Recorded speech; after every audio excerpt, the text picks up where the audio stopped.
d'un sujet très fort, qui est la colère. Ah, il n'y en a pas un qui bronche, hein. Ok, avant de démarrer ça, je vais vous raconter une petite histoire qui s'est vraiment passée.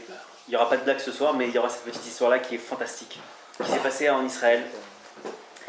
Et un jour, il y a une dame qui devait prendre son avion donc, pour partir. Elle était à l'aéroport de Ben Gurion. Et donc, elle a enregistré ses bagages. Et elle s'est retrouvée donc, à attendre son vol. Donc, elle était avec un bagage à main, quoi. Et elle s'assoit dans les sièges qu'on connaît tous là, de la salle d'attente. Elle pose son sac et il y avait un paquet de gâteaux donc, sur son sac. Elle prend son paquet de gâteaux, elle commence à l'ouvrir, elle commence à le manger. Et elle prend à chaque fois, donc elle pose son paquet de gâteaux sur son sac. Et elle prend un gâteau, elle prend un petit magazine, des mots croisés ou je sais pas quoi. Bon bah c'est le temps du vol.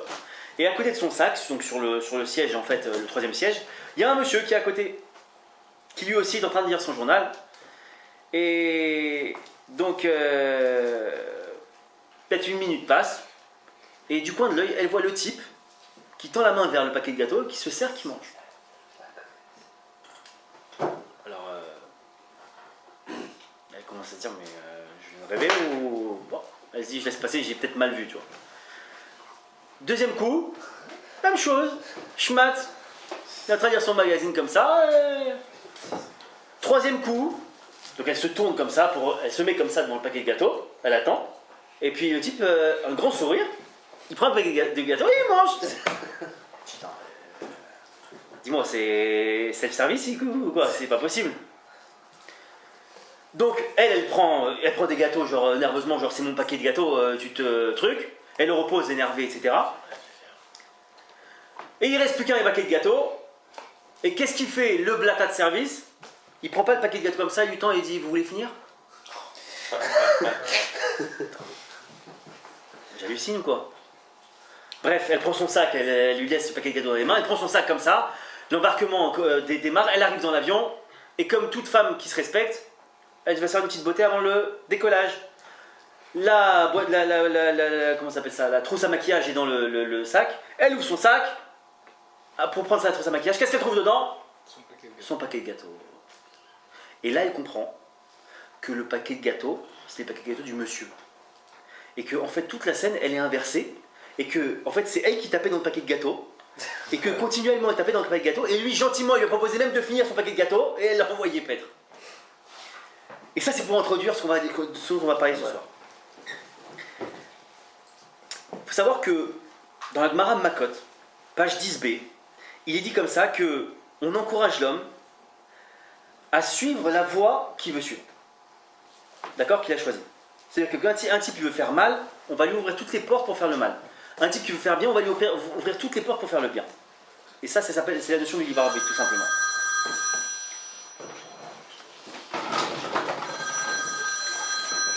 Je sais pas, je réponds. Je juste des mensonges.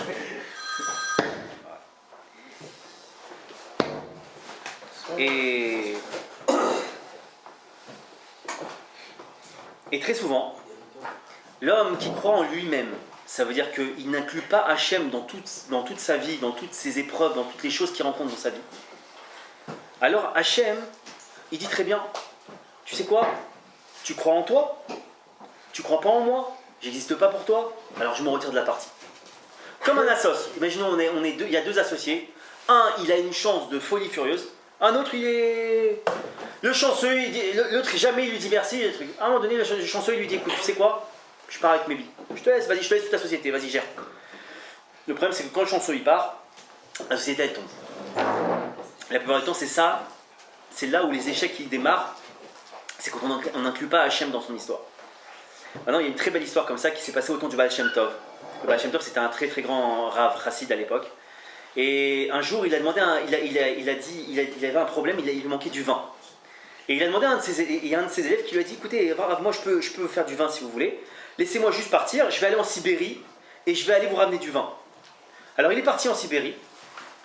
Et là-bas, il y avait une récolte de raisins. Il a suivi la récolte, il a suivi la fabrication du vin. Il n'a rien lâché pour que le vin il soit vraiment cachère. Il a tout suivi de A à Z, le remplissage des tonneaux. Il dormait là-bas pour pas qu'il y ait de problème, etc. Ensuite, Même durant le transport, Sibérie je crois que c'était en Hongrie ou je sais pas quoi, où il dormait avec les tonneaux dans le froid, dans la neige, etc. Il voulait qu'il rien ne se passe. Arrivé jusqu'à devant chez le Baal Shem Tov, au bout de je sais pas combien de mois de trajet, ou peut-être pas de mois, mais en tout cas de semaines, il arrive devant chez le Baal Shem Tov, il court vite, il tape à la porte, il dit Kvodarav, Rav, ça y est, j'ai votre vin, il est arrivé. Il se tourne, il repart vers ses tonneaux, et il voit quoi? Un policier qui arrive, et à l'époque, l'alcool était interdit là-bas. Interdit. Passible de prison. Et il voit des tonneaux. Le policier, qu'est-ce qu'il fait? Monsieur, c'est à vous les tonneaux? Oui, c'est du vin, vous inquiétez pas, c'est pas de l'alcool. Je veux voir. Alors, juste pour information, du vin qui est touché par un non-juif, on ne peut plus le consommer. Le problème c'est que lui, il y avait des gros tonneaux. Qu'est-ce qu'il a fait? Il a dit bon, je vais juste prendre mon bâton, je vais le tremper dans le truc, je vais le ressortir, je vais goûter si c'est du vin, c'est du vin. Évidemment, il a trempé son bâton. C'est du vin. C'est bon. Merci, bonne journée. Donc l'autre, au lieu d'être content, commence à pleurer pendant 2 heures. Et il vient voir le Baal Shem Tov, il dit mais Rav, je comprends pas. J'ai tout fait, j'ai surveillé pendant des jours et c'est ça la récompense d'Hachem. Qu'est-ce que j'ai eu? Je viens de lui répondre une chose magnifique. Il lui dit dis-moi. Il lui dit t'as cru que c'était toi qui gardais le vin ou c'était Hachem qui gardait le vin? Il lui a dit parce que t'as cru que c'était toi qui gardais le vin. Alors Hachem il t'a dit tu sais quoi? C'est toi le chômeur, c'est toi le gardien. Alors tu sais quoi, je te laisse garder. Vas-y.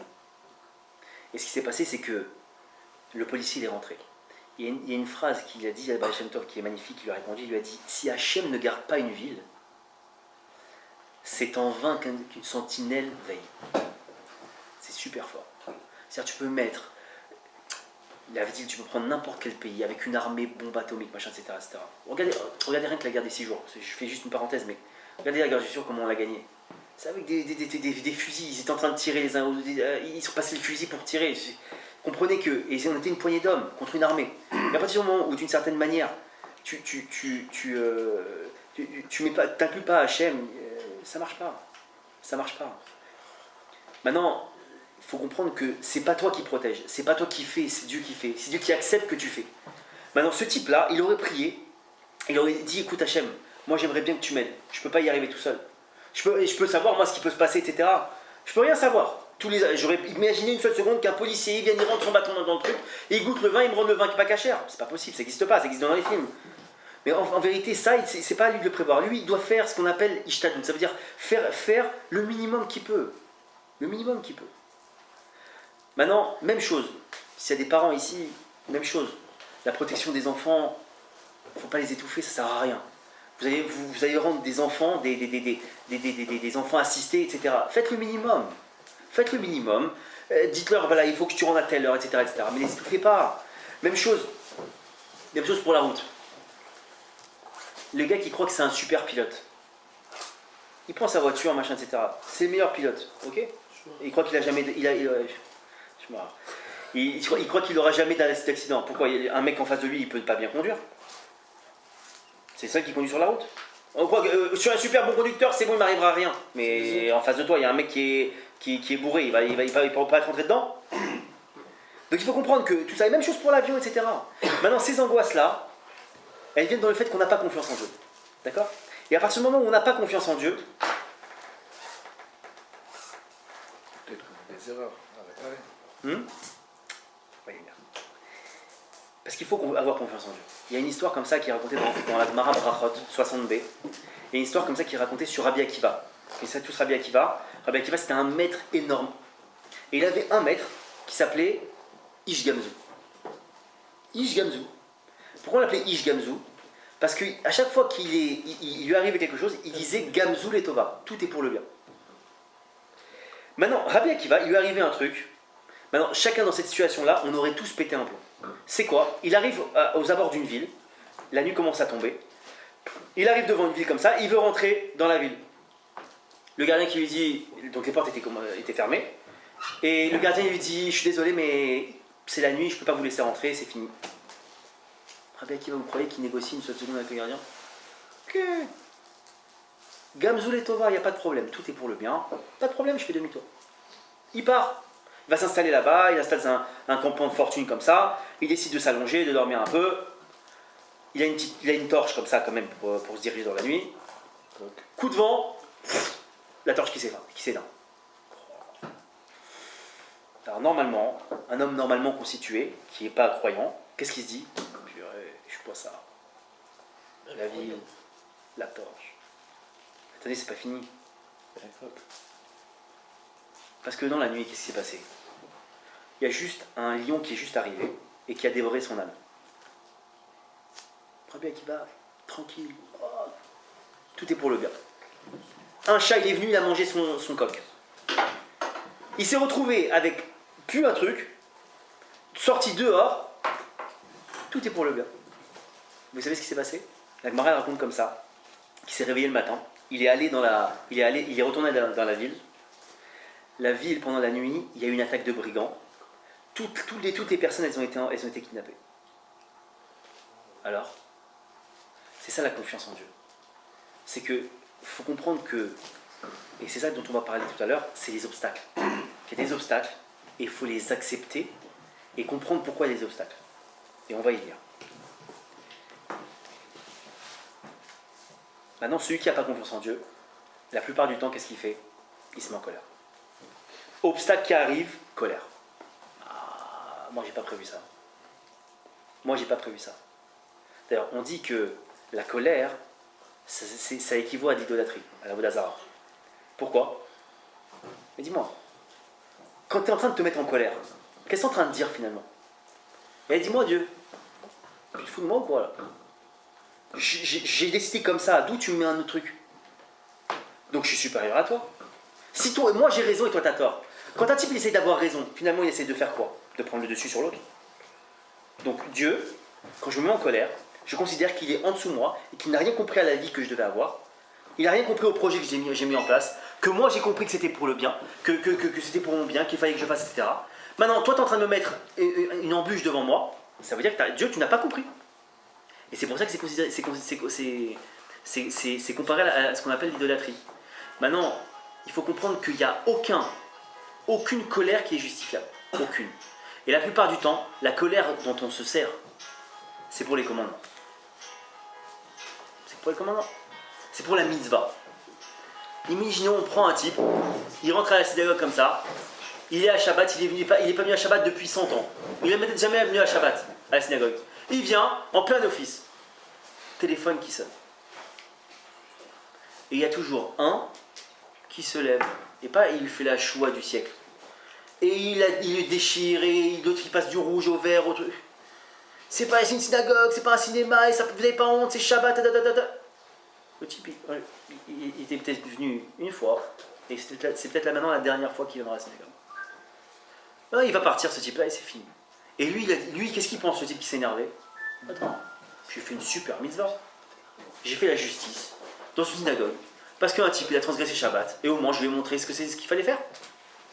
Mais il faut comprendre qu'il n'y a aucune justification à la colère. Aucune. Et clairement, celui qui se met en colère pour une mitzvah, c'est comme un type qui volerait de l'argent pour acheter des tefilines. Pour acheter, je sais pas moi, une mezouza, ou pour acheter des... Attends, ton truc il vaut plus rien. Pour acheter un etrog. Alors le gars il va braquer un casino pour payer ses mitzvot. Ouais monsieur grand prince, je donne 150 000 à la synagogue. C'est de l'argent volé. C'est la même chose. C'est la même chose. Maintenant, un type qui se met en colère la plupart du temps avec un autre type, il rentre dans un autre problème. Parce que celui qui se met en colère avec quelqu'un, non seulement il s'est mis en colère, donc déjà il a mis un dossier sur lui, mais la deuxième chose c'est qu'il s'est mis en colère, il a fait honte à quelqu'un. Il a fait souffrir une autre personne. Et ça veut dire qu'il a ouvert un deuxième dossier sur lui. Et ces épreuves-là, c'est tout simplement un manque de foi. Parce que, comme on l'a vu plus haut avec Rabbi Akiva, celui qui a un petit peu de foi, qui a compris que Dieu est dans tout, et on va le développer tout à l'heure, il ne peut plus s'énerver, il ne peut plus se mettre en colère. Maintenant, il y a une histoire fantastique qui est racontée. À l'époque, il y avait un rabbi qui s'appelait Rabbi Aaron de Karlin. Et un soir, c'était un rabbi comme ça avec Shtraim et tout. Et un soir de Seder, soir de Pessah comme ça, il fait un grand seder avec tous ses élèves, comme ça, il est attablé comme ça, et il fait la Haggadah, il lit la Haggadah avec des intentions kabbalistiques et tout, vraiment un truc super puissant. Et à un moment donné, il s'arrête, en plein milieu de la Haggadah, il ferme les yeux comme ça, il commence à sourire. Alors tous ses élèves disent, mais Rav, qu'est-ce qui se passe? Il dit, je viens de voir dans le ciel que là-haut, on est content du soir de Seder qu'on est en train de faire, mais il semblerait qu'il y ait quelqu'un qui nous dépasse. C'est Leibelé. Leibelé, c'est un prénom. Leibelé, c'est un prénom ashkénaze. Leibelé, le cordonnier, il est en train de faire quelque chose là ce soir du Seder qui dépasse tous les entendements. Dans le ciel, ça fait un brouhaha, je vous raconte même pas. Ah bon? Racontez-nous. Allez voir. Tous les élèves ils partent. Et ils se retrouvent devant chez Leibelé, devant la fenêtre de Leibelé, le cordonnier. Et qu'est-ce qui se passe? On rentre maintenant, la caméra elle rentre chez Leibelé, le cordonnier. Qu'est-ce qui se passe? Il est avec sa femme. Et il veut faire la Haggadah. Et sa femme, elle a les nerfs contre lui, je vous raconte pas. Il n'en est pas question, on fera pas de Seder ce soir, je n'ai rien à faire après tout ce que tu m'as fait, etc., etc. Bon, la crise de d'habitude. Elle prend le plateau, elle le remet dans la cuisine, elle dit je ferai pas le Seder, je ne bouge pas d'ici, je fais pas le Seder. Qu'est-ce qu'il fait Leibelé? Deux choses. Primo, il s'énerve pas. Secondo, il prie. Regarde Hachem. Je ne veux pas m'énerver du tout. Je sais que ce soir c'est un soir important. Je vais le passer avec ma femme. Je vais le faire dans les règles de l'art. Voilà, regarde, adoucis son cœur, Hachem. J'arrive pas à comprendre pourquoi elle souffre, pourquoi il y a des trucs comme ça, mais je t'en prie, adoucis son cœur, aide-moi. Et il repart avec ma chérie, s'il te plaît, allez, viens. Viens, on fait le Seder, c'est important, viens. Non, ça suffit. Même chose, il continue, elle reprend ce truc. Ça, les copains, pendant 6 heures. 6 heures d'affilée. Sans s'énerver. Faut le faire. Au bout d'une minute, je crois que les 3 quarts d'entre nous, là, on aurait pété un plomb, on aurait balancé les matzot et on aurait dit je vais chez ma mère. En voiture. En voiture. Yom Tov, personne ne se met en voiture. Et ça, les copains, c'était grandiose. Parce que il a fait les deux choses qu'il faut. Il ne s'est pas énervé et il a demandé à Dieu qu'il est. Et évidemment, la happy end, c'est quoi? C'est qu'à un moment donné, comme par magie, la femme elle a tourné. Mon chéri, j'ai bien réfléchi. On va faire le Seder, tu as raison. Excuse-moi de m'être énervé, tu as raison, je suis allé un peu trop loin. Au bout de 6 heures, il faut attendre. Au bout de 6 heures. Mais ce type-là, il a gagné un niveau de fou furieux. De toute façon, il faut savoir une chose. Un commandement qui est fait sans difficulté, il a moins de valeur qu'un commandement avec un obstacle. Ça, c'est comme ça, c'est clair. D'ailleurs, c'est pour ça qu'Hachem nous met des obstacles. Bon, on va le voir plus tard. Que d'une certaine manière, c'est pour te donner une...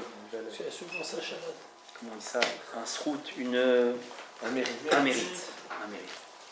Shabbat, il y a le- Et vous savez où est-ce qu'on voit très souvent des personnes qui s'énervent pour une mitzvah? Parce que ce Leibelé là, qu'est-ce qu'il aurait pu faire?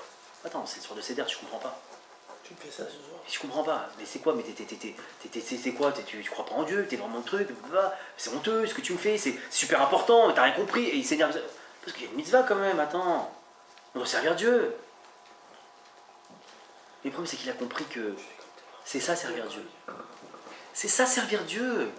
C'est savoir s'arrêter à un moment donné et dire mais attends, qu'est-ce que je vais faire? Je vais faire une avéra pour une mitzvah, je vais faire une mauvaise action pour une bonne action. C'est ridicule. Je vais voler pour acheter des tefilines. C'est le même principe. C'est le même principe. Si on a cette réflexion-là, évidemment, ça marche pour la mitzvah, mais ça marche aussi pour tout.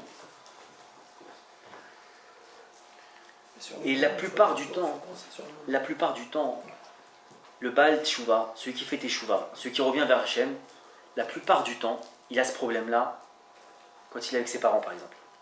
Parce que lui, il a pris conscience de certaines choses. De Shabbat, de Kasher, de ce que vous voulez. Maintenant, il rentre chez lui. Dis-moi, tes parents, ça fait 40 ans qu'ils sont mariés, 40 ans qu'ils ont une vie comme ça, et 40 ans qu'ils mangent pas Kasher, et 40 ans qu'ils font pas Shabbat, etc. Et toi, t'arrives, petit minet, là, t'as fait tes chouvas et machin. Bon, les copains, hein, vous me dégagez tout s'il n'y a pas de Kasher. Le Shabbat, on coupe tous les trucs, machin. Attends, dis-moi. 60 ans. J'ai 60 balais, t'en as 15, qu'est-ce que tu veux là? J'ai pas ton âge. J'ai pas ton âge. Il faut comprendre que deux choses. Primo, 3 choses, je dirais même. Primo, on s'énerve pas.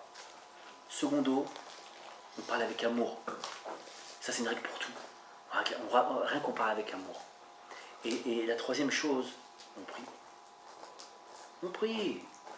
La chance qu'on a, nous, le peuple juif, et tout le monde d'ailleurs, parce que même pas que le peuple juif, même les goïs, même les nations, ils peuvent prier Dieu. Mais cette chose magnifique là qu'on a, c'est de pouvoir prier celui qui a les clés de tout. On verra après ça. Mais celui qui a les clés de tout, il peut nous écouter. Maintenant, le problème de fond de tout ça, c'est que l'homme qui se met en colère, il n'a pas conscience que la colère, il n'y a aucune justification à la colère. Et la deuxième chose qu'il n'a pas, hein, c'est qu'il ne s'imagine pas la gravité qu'il y a de faire souffrir l'autre. C'est deux choses complètement qui sont très très graves. Et vraiment, il faut qu'il prie. Il prie et Hachem il va l'aider. Et nos sages ils disent comme ça que, on a parlé tout à l'heure, que il y a trois avérotes, trois mauvaises actions pour lesquelles il faut être capable de donner sa vie si on nous force à les transgresser. C'est quoi? Les Gilui Arayot, c'est-à-dire les relations interdites, les relations sexuelles interdites, d'accord? Les Shirudaimim, ça veut dire un gars il pointe un revolver sur un type et lui dit écoute, soit je te tue, soit tu tues celui-là. Alors, il faut lui dire tue-moi. Soit faire Avodazara, faire idolâtrie. Vous savez pourquoi? Vous avez tous entendu l'histoire de vous connaissez tous Rabbi Nachman de Breslev. Et il y a une tradition comme ça, qu'à Rosh Hashanah, on va à Ouman. Qu'est-ce qui s'est passé à Ouman finalement? Qu'est-ce qu'il y a de si extraordinaire? Pourquoi Rabbi Nachman de Breslev, un tzaddik de ce gabarit-là, il ne voulait pas être enterré en Israël, il voulait être enterré à Ouman? Qu'est-ce qui s'est passé à Ouman? C'est une parenthèse que je fais, mais c'est important. Et ça va se juxtaposer avec ce qu'on va dire. À Ouman, il y a eu, à l'époque, il y avait des Cosaques. Les Cosaques, c'est une espèce de Ruskov qui buvaient que de la vodka, qui étaient à cheval et qui faisaient des massacres dans tous les villages. Et en particulier, leur kiff, c'est les juifs. Ça ne change pas d'habitude, mais le kiff, c'était les juifs. Et un jour, ils sont venus en Ouman. Ouman, c'est un petit village juif. Et qu'est-ce qui s'est passé? Ils ont dit, écoutez, ils ont ramené tous les juifs sur la place du marché comme ça, la place du village, et ils ont dit, ouais, vous savez quoi?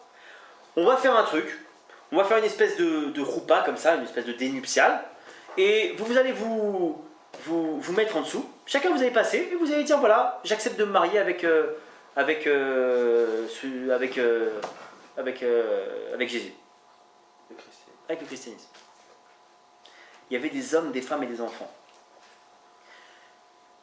Comprenez qu'il n'y a pas eu ni un homme, ni une femme, ni un enfant qui a accepté. Ils sont tous passés au fil de l'épée, tous. Rabbi Nachman de Breslev, il a entendu cette histoire, il a dit il y a eu un tel kiddush Hashem, une sanctification du nom de Dieu, à tel point qu'ils ont bien voulu mourir pour ne pas faire ce qu'on appelle la Vodazara, ça veut dire idolâtrie, qu'il a voulu être enterré là-bas. Ça, c'est une parenthèse. Maintenant, comme on dit que la colère, vous devriez me poser une question. Attends, je ne comprends pas. Tu me demandes de mourir de mourir pour une mitzvah que je ne fais pas. C'est-à-dire de ne pas faire d'idolâtrie. Mais je ne comprends pas. Il y a 612 autres mitzvot. Tu me les fais perdre pour une? Bah ouais. Parce que ce qu'il faut comprendre, c'est que le fondement de toutes les mitzvot, le but de toutes les mitzvot, c'est une chose, c'est la foi. Si on te fait perdre ce but-là, alors tu fais plus que le chemin, mais tu vas plus au but. C'est-à-dire t'as le chemin et t'as plus de but. On t'a retiré le but. Donc il vaut mieux mourir qu'on te retire la foi. Et ça, c'est fondamental. Alors tout celui qui s'énerve, il faut qu'il ait conscience qu'il fait Avodazara. Tout celui qui fait idolâtrie, et tout celui qui s'énerve, logiquement, et surtout pour une mitzvah, il doit être conscient qu'il doit s'arrêter devant cette mitzvah. Comme il est capable de se tuer pour ne pas faire d'idolâtrie. Alors celui qui va se mettre en colère, il est capable de se dire devant une mitzvah, non, moi j'arrête, c'est pas bon, c'est pas de bon trip. Dès que vous sentez, ça c'est un thermomètre, c'est un baromètre, dès que vous sentez que vous allez faire une mitzvah, mais que juste avant vous sentez de la colère pour la faire, arrêtez tout de suite. Ça sent pas bon. C'est que c'est évident, c'est à ce moment-là où Dieu il veut que tu t'arrêtes. Tu dois aller à la synagogue et ta mère, on va en parler de ça. Imaginons qu'il y a un type qui doit aller à un cours de Torah. Bah, ce soir, il y a un type qui doit venir ce soir, par exemple. Au moment où il sort, bon chéri, j'y vais, c'est bon, tout est prêt, etc. Oh non, chéri, je t'en prie, je suis fatigué, donne à manger au petit.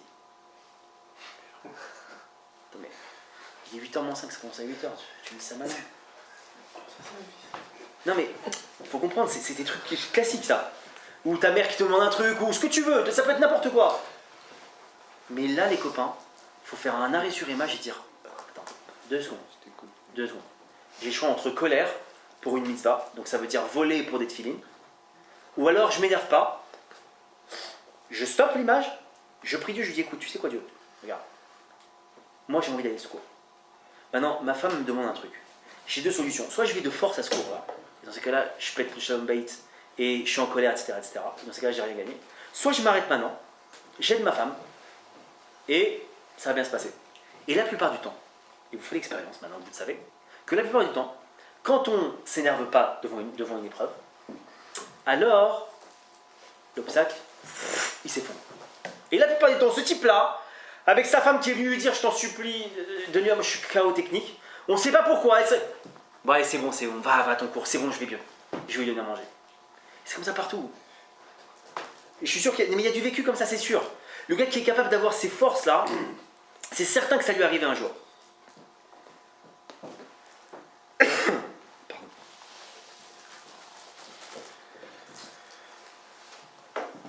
Et il faut savoir que sous celui qui atteint ce niveau-là, il a atteint un niveau spirituel qui est gigantesque. D'abord, il faut savoir que Hachem, il est maintenant avec lui. Que, comme je l'ai dit, ça apaise celui qui est en face de nous. Celui qui est énervé en face de nous, on est arrivé à l'apaiser. Juste ça, le côté que ta colère, elle soit apaisée, le type, ça s'effondre comme un château de cartes. On dirait que c'était une illusion, tu sais, les trucs comme ça, hop, ça c'est une illusion. Et il faut savoir qu'il y a un truc qui est très fort, et je veux que chacun il se concentre sur ça parce que c'est très important. Dans l'Écoutez Moran 115, je vous invite à regarder ce que c'est les écrits de Rabbi Nachman de Breslev. Il dit une chose, bombe atomique. Il dit comme ça. Il dit que Hachem, il aime la justice, et il aime le Ham Israël. Pour information, sachez que le projet de créer le peuple juif, il a été si on peut dire comme ça, dans l'esprit d'Hachem, avant de celui de créer la Torah. Je ne sais pas si vous vous rendez compte la puissance. Je ne sais pas si vous vous rendez compte l'amour que Dieu il a pour nous. Avant même de créer la Torah, je ne sais pas si tu te rends compte ce que c'est. Il a dit, je vais créer un peuple qui s'appellera le peuple juif. Et c'est eux que je vais aimer comme des enfants, comme mes enfants. Après, il a créé la Torah pour nous en vérité. Et il faut savoir quoi? Que même un moustique, Dieu il a créé juste par amour pour nous. Bah, ouais. Parce que chaque chose dans le monde, elle a une utilité par rapport à ce qu'on va, à comment on va servir Dieu.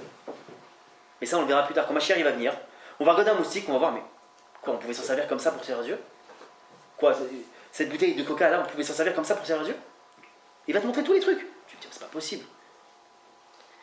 Donc, Hachem, il aime la justice et il aime le Ham Israël. Et plus que tout, par rapport à la justice, il aime le Ham Israël. Il aime le peuple juif.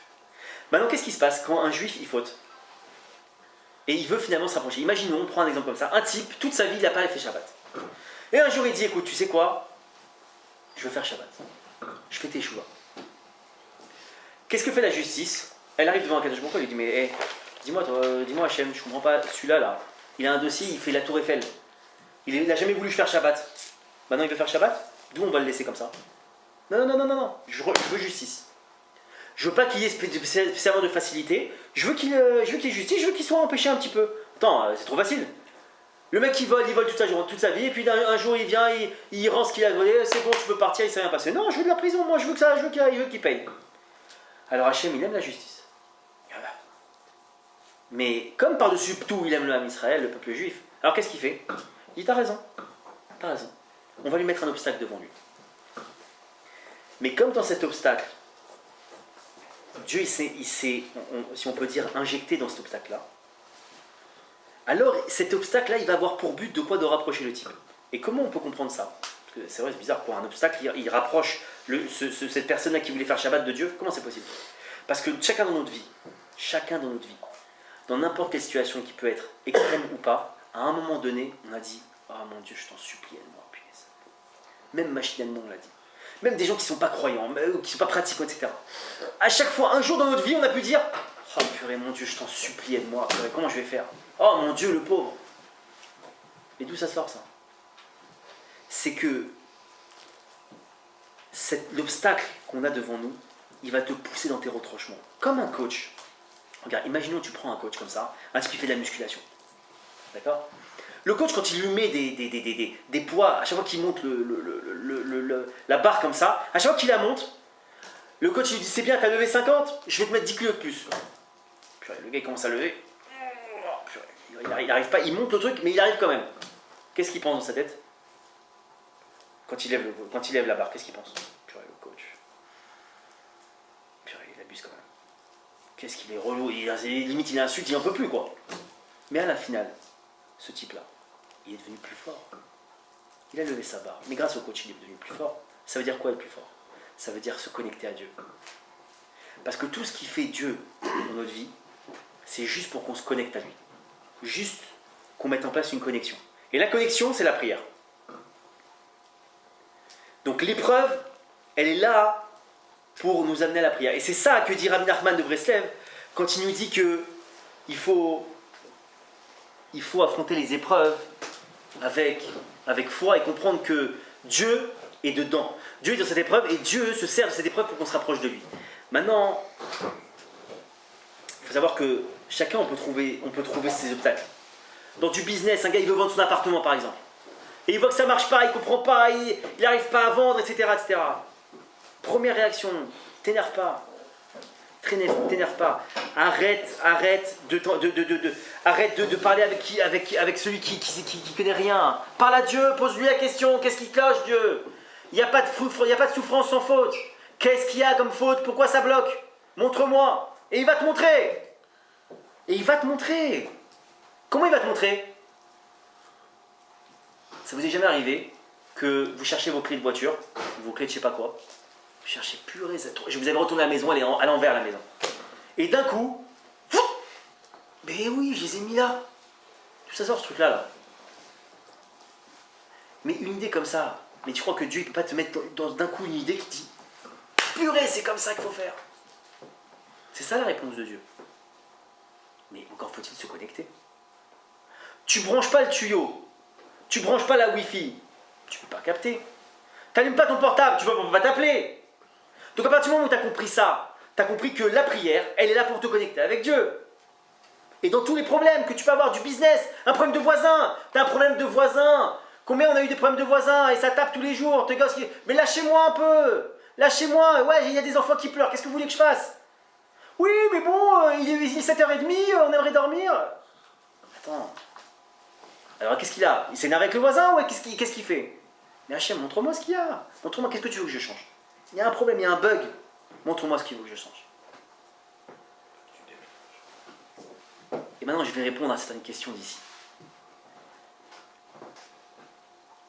Il y a plusieurs, on avait parlé de ça la dernière fois, que Dieu et nous, c'est comme un père et un fils. D'accord? Maintenant, il y a deux types de fils. Il y a le fils bête, idiot, têtu, lourd, et tu as le fils intelligent. Et devant l'épreuve, il y a quoi? C'est quoi une épreuve finalement? C'est une galère. On va dire qu'une épreuve c'est une galère, d'accord? Le gars qui prend une galère, il a deux solutions. Soit il cherche d'abord à la contourner lui, et il n'y arrivera pas. Soit il grogne. Ouais, ce qu'on me fait, Dieu, machin, tes histoires, tes machins. Ça, c'est le fils idiot. Non, le fils intelligent. Comment on a dit? Il n'y a pas de souffrance sans faute. Ok, j'ai une souffrance, il y a une faute. Je prie, Hachem, montre-moi la faute. Je veux corriger. Je veux m'en sortir. J'en ai marre de cette galère. Je veux vendre mon appartement. J'en ai marre. Je veux vendre mon appartement. J'ai compris qu'il y a un problème qui bug. Montre-moi.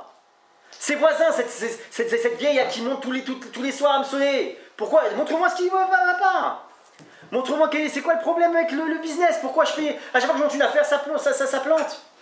Pourquoi lui il m'escroque? Pourquoi mon associé il m'a escroqué? Il est parti avec la caisse. Pourquoi? Qu'est-ce qui se passe? Qu'est-ce que j'ai fait? Montre-moi. Ça, c'est le premier niveau de l'enfant logique. L'enfant intelligent. Pourquoi? Parce qu'à partir du moment où Dieu il va lui montrer, alors il corrige la faute, il corrige le problème, et en corrigeant le problème, la faute elle s'évade, elle s'envole.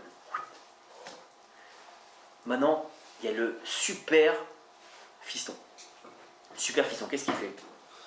Comme il a compris qu'il y avait un mécanisme qui était que je fais une faute, je prends un coup, donc je dois chercher ce que c'est la faute pour éviter, pour arrêter les coups.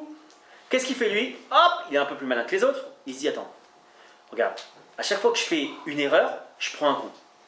Donc viens, dès que je fais une erreur, hop, je fais tes choix. Je prends le truc avant. Ok, j'ai cassé le vase. J'ai cassé le vase. Il y a un vase dans la maison, il vaut 100 000 $. Tu viens de le péter. Il appartient à ton père depuis 400 ans. Il y a deux solutions. Soit tu vas te cacher dans ta chambre, tu mets les bouts sous le tapis, et évidemment, c'est sûr que ça va être grillé. Alors, t'as beau accuser la femme de ménage et ce que tu veux, mais évidemment, ton père va se rendre compte que c'est bien toi, et là, tu vas prendre une trecha. Soit tu as cassé le vase et tu dis, tu sais quoi, mon père? Regarde. Ok, regarde. Je viens juste de casser ton vase. Je sais que tu tenais, je sais que c'était important pour toi, je sais que j'ai fait une bêtise. Je te demande pardon, mon père. Je te demande sincèrement pardon. Voilà, j'ai sincèrement, je voulais pas casser ce vase. Je l'ai fait, mais je voulais pas casser ce vase. Maintenant, et le Père lui pardonne. Et Dieu, c'est la même chose. Il faut comprendre que si tu arrives à prendre le système juste avant le coup de bâton, mais toute ta vie, tu n'as plus de coup de bâton. Tu n'as plus d'épreuves, tu n'as plus de problème. Il y a une faute, tchac, j'arrête tout de suite. Attends, je viens de faire une faute, stop. Arrête sur l'image. Dieu, c'est bon, j'ai vu l'erreur que j'ai fait. Je viens de casser un vase, ok. Je viens de voir, excuse-moi, j'ai cassé le vase. Ça, c'est une règle, les copains, pour avoir une vie tranquillou de chez tranquillou. Mais il faut accepter. C'est une règle, il faut l'accepter. C'est des règles du jeu que Dieu il a mis, il faut l'accepter.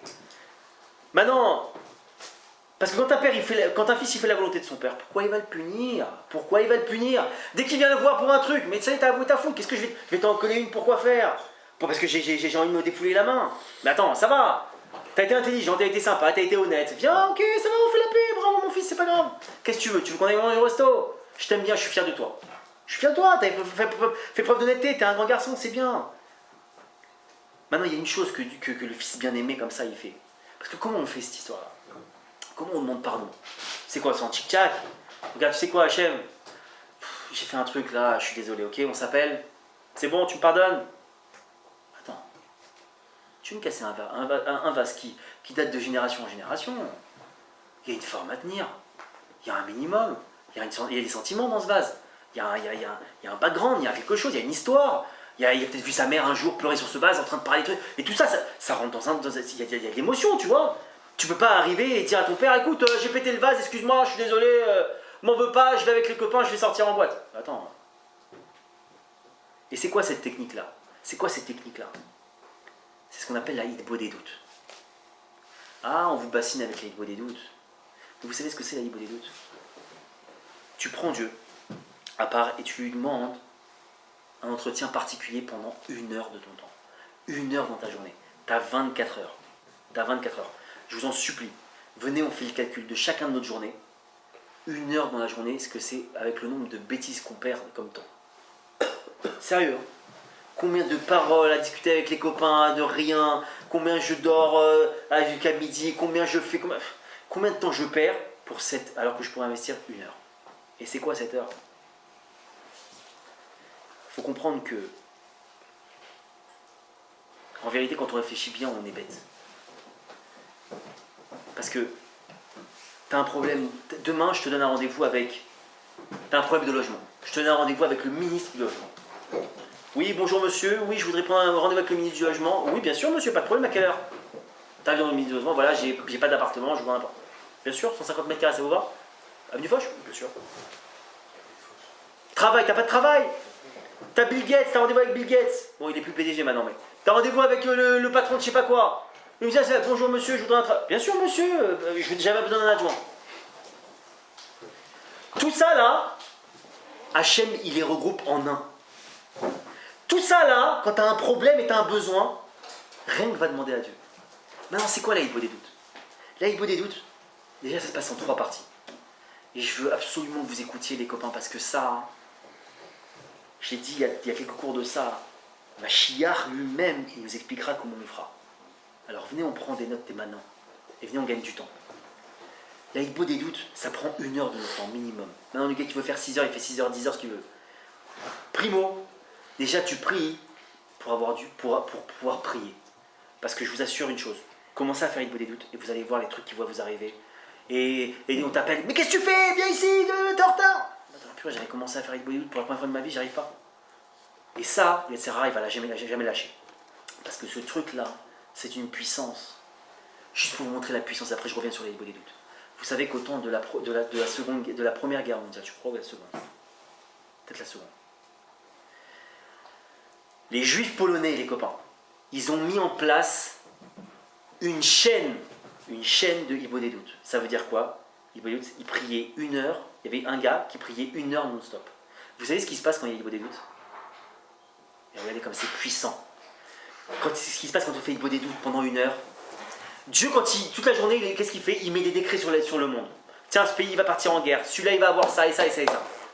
Quand il y a un juif qui fait, ou un homme qui fait Hibo des doutes, Hachem il s'arrête pendant qu'il fait ses décrets et il dit attends, 2 secondes les copains, on arrête tout là, il y a tout son secrétariat qui est autour de lui, toute son équipe là, tout son truc.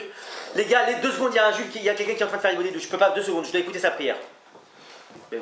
Patron, vous plaisantez ou quoi? Non, il y a une guerre qui doit se préparer. Il est en train de faire Hibo des doutes, je dois m'arrêter pendant 1 heure, je dois écouter. Ils ont fait ça, des juifs polonais, ils ont fait ça, une chaîne de Hibo des doutes 24 sur 24. Au moment où la chaîne elle s'est cassée, la guerre elle a commencé. Ça a sauté. C'est ça la puissance de la Hibo des doutes. Ça veut dire que non seulement tu pries pour toi, mais en plus tu es en train d'annuler tous les décrets qui peuvent se passer dans le monde. Tu mets en pause. Tac. Hachem il met pause. 2 secondes les copains, j'écoute la Hibo des doutes. Maintenant cette Hibo des doutes là, d'abord tu pries pour avoir le temps de prier. La force de prier. Deuxième chose, tu remercies Dieu pour tout ce qu'il t'a donné. Ouais, mais quoi, qu'est-ce qu'il m'a donné, tu vois pas? Ok, t'as tous tes sens, t'as tes 5 sens, tu vois, tu manges, tu trucs, machin, tu t'entends, tu vois, remercie déjà ça pour ça. T'as de quoi manger, t'as de quoi te vêtir, t'as ton toit sur la tête, t'es en bonne santé, tout ce que tu veux, tout le bien que tu peux trouver, tu trouves. Merci Hachem pour ça, machin, ça va. Pourquoi? Parce qu'à partir du moment où tu vois déjà le bien, déjà, tu as une visibilité, une vision qui est forte. Tu as une vision qui est objective. Parce que, regarde, si demain tu as un problème avec un copain, imagine tu as un problème avec un copain, d'accord? Le gars, tu lui as pris sa voiture, et le type, il t'a ramené la voiture avec un dictionnaire de PV, plus d'essence, cabossé de partout, et il t'a mis, schmat, la clé dans la boîte aux lettres, et il t'a juste sonné comme ça, et il est parti. Bon, ce type-là, logiquement, tu fais partie de tes copains et t'as qu'une envie, c'est de choper les tripés. Maintenant, comme tu es un gars qui a un tact, alors qu'est-ce que tu veux faire? Tu l'appelles, tu lui dis écoute, tu sais quoi, je voudrais qu'on discute un petit peu, viens on va prendre un café, machin, etc. Ouais, si tu veux on va prendre un café, évidemment, qu'est-ce que tu as en tête toi? Tu veux lui parler de la voiture? Écoute, il y a 3000 € d'amende, je vais pas les payer moi, je t'ai prêté ma voiture, c'était sympa, bref. Alors qu'est-ce qu'il fait? Il prend un café avec lui. Au moment où il prend un café avec lui, ça va la vie? L'autre il est bouillant évidemment. Ouais, alors celui à qui il a prêté la voiture, qu'est-ce qu'il lui dit? Ah, tu sais, je suis en pleine dépression, je sais pas ce qu'il y a. Ma vie elle va pas bien, j'ai perdu mon chien. Bon bref, il lui sort une tonne de trucs. De vous à moi, c'est le moment de sortir le dossier. Ça va être quoi la réaction du type? Purée, mais je suis en train de te parler de problème, tu me sors un problème d'argent. Ok, ouais, j'ai fait une erreur, mais purée, tu vois pas que je suis en train de souffrir? Eh ben tu sais quoi? Garde ton truc, je te rembourse pas, il part. C'est une réaction normale. Pourquoi? Parce qu'il n'a pas attendu qu'il soit dans une bonne dynamique, une objectivité, pour pouvoir parler avec lui. C'est la même chose. Dans les Hibo des doutes, dans la prière qu'on doit faire avec Dieu, il faut remercier pourquoi? Parce qu'il faut avoir conscience de tout le bien que Dieu nous fait. Et à partir du moment où tu as conscience de tout le bien qu'il te fait, alors dans ces cas-là, après, tu peux passer à la seconde étape qui est quoi? Tu remets à plat toute ta journée que tu as fait. Ok, regarde, ce matin, je me suis levé. Je me suis levé et je me suis pris le petit doigt de pied, vous savez, ce petit doigt de pied qu'on adore là, à 4h du matin. Hein. Je me suis pris dans la porte à 4h du matin et là, je me suis bien mis en colère, j'ai gueulé sur tout le monde, ma femme qui s'est levée affolée, qu'est-ce qui se passe? Tu l'as fait, maman. Les gosses qui pleurent, oh bref. Là je me suis énervé déjà, problème. Hachem regarde, problème, machin, ok? Ça, on passe en revue toute sa journée. Et dernier truc, là on peut demander maintenant quelque chose à Hachem. Regarde Hachem, tu sais quoi? J'ai un problème de business, j'ai un problème, j'arrive pas dans les études, je rate tous mes examens, tout le monde me prend pour un raté. J'arrive pas à ça et ça et ça. Regarde Hachem, moi j'ai envie de m'en sortir. Et j'ai besoin de toi, j'arrive pas à le faire tout seul. Aide-moi s'il te plaît. Fais-moi-le par amour. Je sais que tu aimes, etc. Et tu lâches pas. Ça, tu le fais pendant une demi-heure. Ça fait 5 minutes, tu pries pour prier. Un quart d'heure, tu remercies. Un quart d'heure, tu passes en revue toute ta journée d'hier pour voir ce que tu as fait. Et la demi-heure, tu te lâches. Mais attention, Dieu, il te doit rien. Quand tu lui parles, jamais, ouais, tu m'as fait, tu comprends, et j'en ai marre que tu me fasses. Mais attends, tu parles à qui là? Oh, tu parles avec respect. Écoute Dieu, tu sais quoi? J'ai qu'une envie, c'est de te servir. J'ai qu'une envie que ça m'arrive bien, etc. Et sachez une autre chose, tout ce qu'on acquiert par la prière, et c'est très fort ce que je vais vous dire là, personne ne peut vous le prendre. Un gars, il a prié pour avoir 1 million d'euros, personne ne peut lui prendre. C'est impossible. La prière, elle met une espèce de bouclier comme ça, personne ne touche. C'est impossible de toucher. Et je vais finir sur ça, parce que c'est très important. Il y a le Rav Bender, qui est le maître du Rav Arush, il a dit une chose super puissante sur la Bible des doutes. À 120 ans, Bezrat Hashem, on va tous monter devant le grand patron. On va tous avoir notre dossier qui va être ouvert. D'accord? Il va être passé au peigne fin, les copains. Sachez que, et regardez comme c'est puissant, quand j'ai lu ça, j'ai eu des frissons. Que tout celui qui a fait Ibodédout dans sa journée, alors cette journée-là, cette page-là qui correspond à la journée en question, Hachem il la saute. Mais non, c'est pas possible. On s'est trompé là. Ah, Ibodédout. Mais attends, Hachem, il y a des trucs en dessous, hein. Regarde bien. Hein. J'ai rien vu, je suis désolé. Tu t'imagines le gars qui fait Ibodédout toute sa vie, matin, tous les jours, que Dieu fait, et il arrive là-haut. Salut les copains, c'est où le paradis? Voilà les amis. Donc, qu'Hachem y fasse que chacun d'entre nous, on puisse prendre sur nous de communiquer avec Dieu. Parce que Dieu, il a les clés en main. Et quand on a besoin d'un truc, c'est à lui qu'il faut demander. Et vous faites l'expérience. Je vous en prie, c'est pas du blabla. Faites l'expérience par vous-même. Vous avez besoin d'un truc, demandez à Dieu. Mais demandez-lui, il attend que ça. Ces obstacles-là, ils attendent que ça pour exploser. Dieu, il attend que tu lui demandes. Et à partir du moment où tu lui demandes, ces obstacles, ils vont sauter. Mais faites-le. Et vous verrez que ça marche. Alors qu'Akadosh Baruch Hu, il fasse que chaque juif, il ait les forces pour pouvoir faire Ibodédout et qu'on se rapproche de Dieu et que vous voyez de vos propres yeux que des obstacles vont tomber d'eux-mêmes. Amen. Mais Ça, Amen.